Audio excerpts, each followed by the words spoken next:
अस्सलाम वालेकुम। आप देख रहे हैं बायो विद तौफीक और आज का हमारा टॉपिक है आर्टिफिशियल प्रोपागेशन। आइए स्टार्ट करते हैं।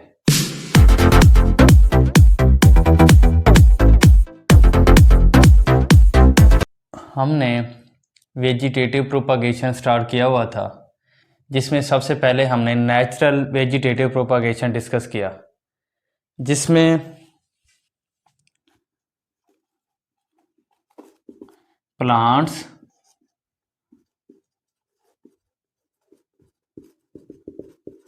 अपने वेजिटेटिव पार्ट के ज़रिए क्या करते हैं, अपनी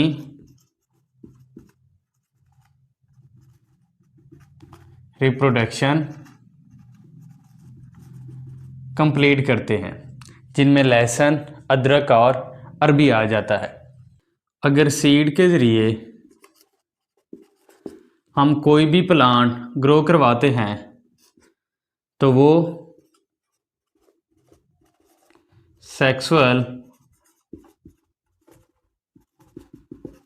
रिप्रोडक्शन के थ्रू अपनी क्या करता है, ग्रोथ कंप्लीट करता है। क्योंकि सीड फॉर्मेशन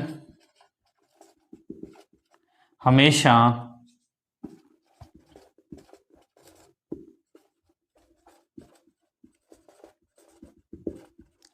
सेक्सुअल रिप्रोडक्शन के ज़रिए होती है।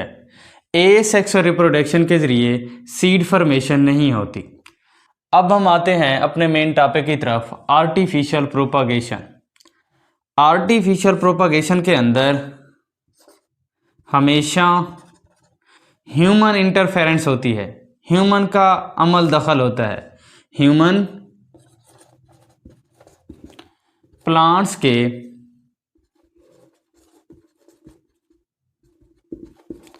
वेजिटेटिव पार्ट्स को इस्तेमाल करते हुए न्यू प्लांट्स क्या करता है, ग्रो करवाता है। आर्टिफिशियल प्रोपागेशन के जरिए हम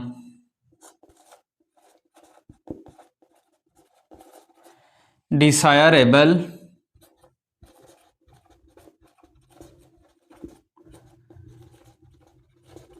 कैरेक्टर्स के प्लांट हासिल कर सकते हैं। सेकंड, कम वक्त में ज़्यादा से ज़्यादा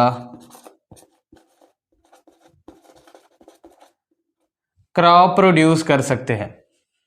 आर्टिफिशियल प्रोपागेशन के अंदर हम कटिंग,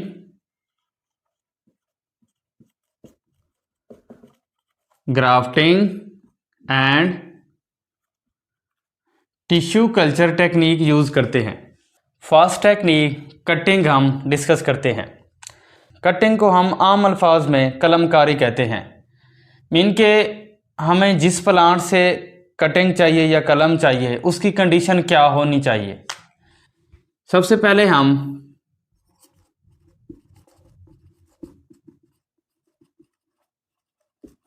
प्लांट ऑफ इंटरेस्ट देखते हैं। मीन के अपनी पसंद का जो पौधा होता है वो देखते हैं। उसमें हम ब्रांच से, स्टेम से और रूट से क्या लेते हैं, पीस लेते हैं। उस पीस की कंडीशन क्या होनी चाहिए, उस पीस के अंदर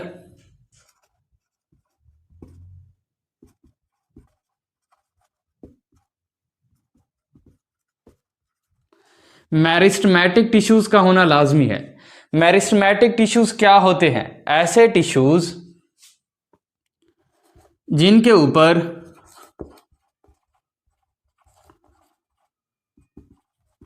ग्रोइंग पॉइंट्स मौजूद होते हैं, या हम कह सकते हैं meristematic tissues are those tissues which are found in plants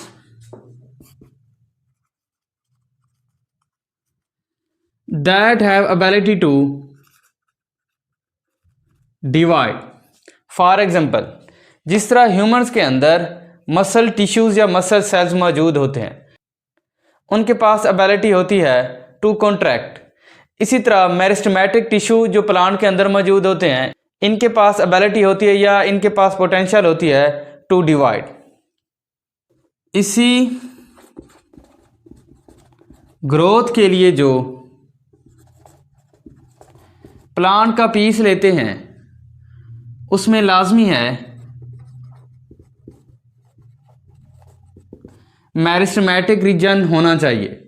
mean के नोड होनी चाहिए, पॉइंट होना चाहिए, ताकि वहां से क्या है हम ग्रोथ हासिल कर सकें। कटिंग के जरिए हम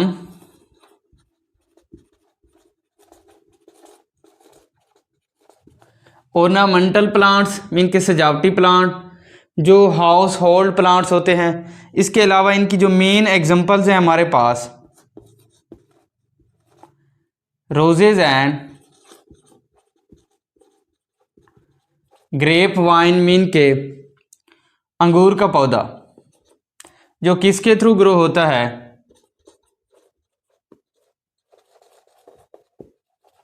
स्टेम कटिंग के थ्रू ग्रो होता है। सेकंड है हमारे पास स्वीट पोटैटो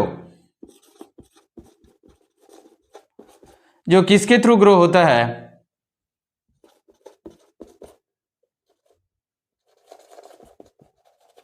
रूट कटिंग के थ्रू ग्रो होता है। नेक्स्ट मेथड है हमारे पास ग्राफ्टिंग। ग्राफ्टिंग किसे कहते हैं, पैवंदकारी को कहते हैं। फर्ज करें हमारे पास दो प्लांट्स हैं, उन दो प्लांट्स के दरमियान हम ग्राफ्टिंग करवा रहे हैं। उन दो प्लांट्स की स्पीशीज़ का सेम होना लाजमी है। ऐसा ना हो कि एक प्लांट आम का हो और दूसरा प्लांट मैंगो का हो। फॉर एग्जांपल हमारे पास एक पेरेंट प्लांट मौजूद है जिसे हम होस्ट प्लांट भी कह सकते हैं। होस्ट प्लांट के लिए कंडीशन ये होगी कि उसके पास वेल एस्टेब्लिश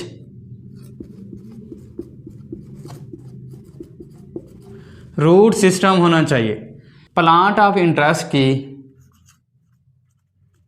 ब्रांच से या स्टेम से पीस लेंगे जिसकी हम क्या है नस्ल बढ़ा रहे हैं। पीस के लिए कंडीशन क्या होनी चाहिए कि उसके पास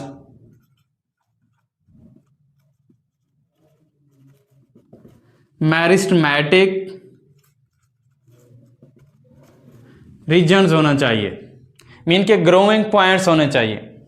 हम पेरेंट प्लांट का ब्रांच वाला हिस्सा क्या कर देंगे, रिमूव कर देंगे और उसके ऊपर प्लांट ऑफ इंटरेस्ट का क्या है पीस अटैच कर देंगे और उसे क्या है एयर टाइट कर देंगे ताकि इसके अंदर क्या है हवा ना जा सके। कुछ टाइम गुजरने के बाद इन टू पीसेस के जो मेरिस्टेमेटिक टिश्यूज़ हैं वो आपस में मिल जाएंगे, जिसके नतीजे में ब्रांचेस निकलना शुरू हो जाएंगी। मीन के सेकेंडरी ग्रोथ क्या हो जाएगी, स्टार्ट हो जाएगी। अब इन ब्रांचेस की जो खसूसियात है, जो करैक्टर्स हैं, वो किन के होंगे, प्लांट ऑफ इंटरेस्ट के होंगे। अगर कोई ब्रांच पेरेंट प्लांट से निकलती है तो उसके अंदर करैक्टर्स पेरेंट प्लांट के होंगे, क्योंकि जो न्यूट्रिएंट्स हैं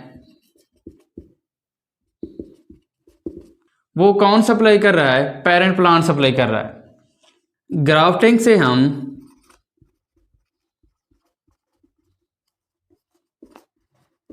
commercial fruit trees, second ornamental plants क्या कर सकते हैं, ग्रो करवा सकते हैं। आगे हम डिस्कस करना चाह रहे हैं advantage and disadvantage of vegetative propagation. सबसे पहले हम एडवांटेज ऑफ वेजिटेटिव प्रोपागेशन देख लेते हैं। वेजिटेटिव प्रोपागेशन के फ़वाइद।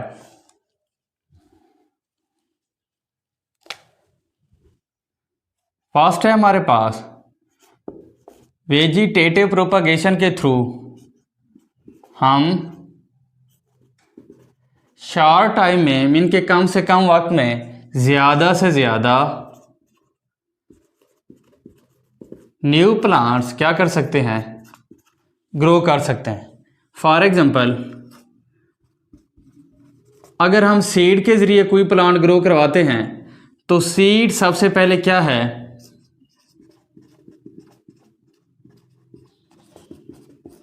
इन्वायरमेंटल चेंजेस को फेस करेगा, उसके बाद क्या है, अपनी ग्रोथ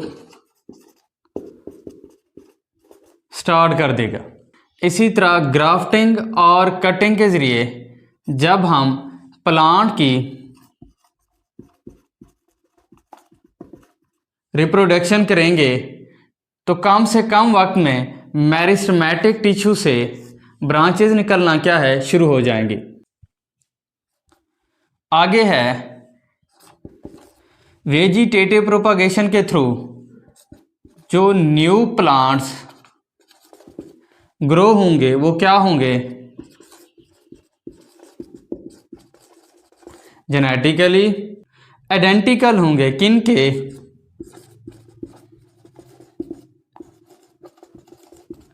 पेरेंट्स प्लांट्स के। मीन के जो खसूसियात पेरेंट्स प्लांट के अंदर मौजूद होंगी वही खसूसियात न्यू प्लांट्स के अंदर पाई जाएंगी। मीन के अगर parent plants good and healthy fruit produce करते हैं और स्ट्रांग ग्रोथ शो करते हैं, और न्यू प्लांट्स भी good and healthy fruit produce करेंगे और स्ट्रांग ग्रोथ शो करेंगे। नेक्स्ट हम देख लेते हैं disadvantage of vegetative propagation. Vegetative propagation के थ्रू जो न्यू प्लांट्स प्रोड्यूस होते हैं उनके अंदर जेनेटिक डिफरेंस मौजूद नहीं होता। क्यों? क्योंकि वो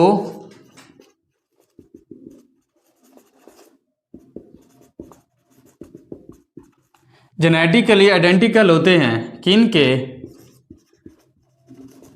अपने पेरेंट्स प्लांट्स के। इसलिए ये हाईली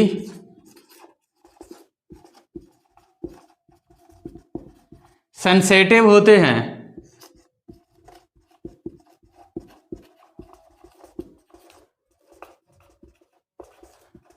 इन्वायरमेंटल चेंजेस के। मीन के अगर किसी एक प्लांट को बीमारी लगती है बाकी तमाम प्लांट्स उस बीमारी का क्या है, शिकार हो जाते हैं। इसी तरह पूरी क्रॉप क्या हो जाती है,